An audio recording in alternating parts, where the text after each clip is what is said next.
Bismillah ar-Rahman ar-Rahim. My name is Mohamed Bakari, and I'm associated with an organization that deals with publishing and editing.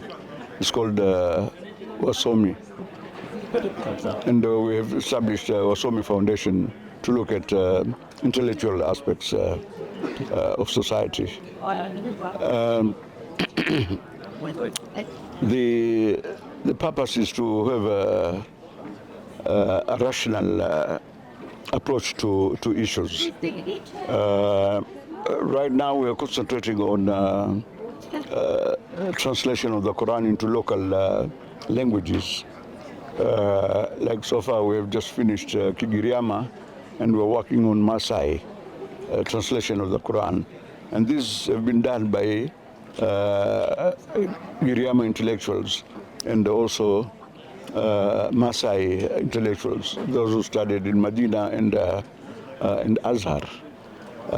So far, that's the kinds of things that I'm doing. One issue that people keep on raising is that we want a scientific approach to things. We think science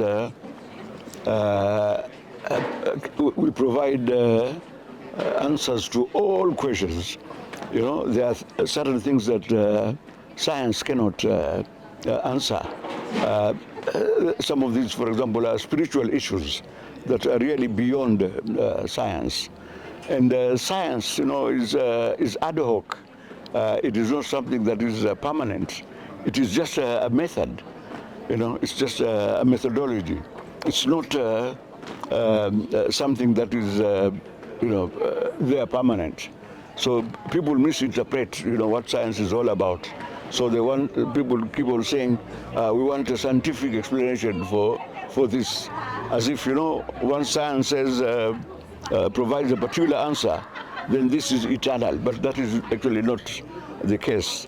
Science is ad hoc. It keeps on changing with the availability of evidence. So if there's new evidence, then you have a new interpretation. So when it comes to spiritual matters, these are beyond science. Science cannot explain everything, as we said.